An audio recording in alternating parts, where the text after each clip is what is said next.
Everyone. నా పేరు హనిత వేములపాటి. నేను విశాఖపట్నం నుంచి వచ్చాను.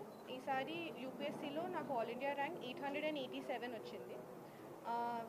మా పేరెంట్స్ ఇద్దరు గవర్నమెంట్ ఎంప్లాయీస్.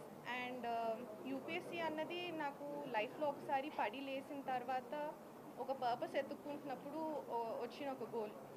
అండ్ యాక్చువల్లీ నా ఇనిషియల్ నా ఎడ్యుకేషన్ వచ్చి బీటెక్ ఫ్రమ్ ఐఐటి ఖరగ్పూర్. కానీ నా ఫస్ట్ ఇయర్లో నాకు ఒక ఫిజికల్ కండిషన్ డెవలప్ అయింది. ఇట్ ఈస్ స్పైనల్ కార్డ్లో ఇన్ఫెక్షన్, ట్రాన్స్వర్స్ మైలైటిస్ అని ఒక చాలా రేర్ డిజీజ్ అనమాట. దీనికి మందు ఏం లేదు. అది వచ్చిన తర్వాత 4 అవర్స్లో నాకు కంప్లీట్గా నడవలేకపోయాను. ఆ తర్వాత నా లైఫ్ కంప్లీట్గా మారిపోయింది. 2 years ఫుల్ డిప్రెషన్లో ఉన్నాను. I thought life was over. కానీ అలా కాదు అని చెప్పి మా గురువుగారు శ్రీ రామదూత స్వామి గారు he push me to study.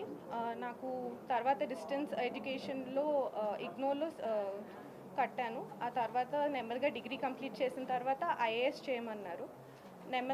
First time prelims clear అయింది. This is my 4th attempt. And every time మెయిన్స్లో I kept improving. And last year Balatha madam గారి దగ్గరకు వచ్చాను. మేడం గైడెన్స్లో నా మార్క్స్ చాలా పెరిగాయి. అండ్ ఈసారి I could make it into the list. And throughout the journey నాకు మా పేరెంట్స్, మా గ్రాండ్ ఫాదర్, మా అత్త చాలా సపోర్ట్ అండ్ హెల్ప్ చేశారు. And I really thank them for being there. And ఒకటే నేను చెప్పాలనుకుంది, మా తాతగారు నాకు చెప్పింది, ప్రతి రాత్రి తర్వాత వెలుతురు వస్తుంది, సూర్యుడు వస్తాడు. That's it. Thank you.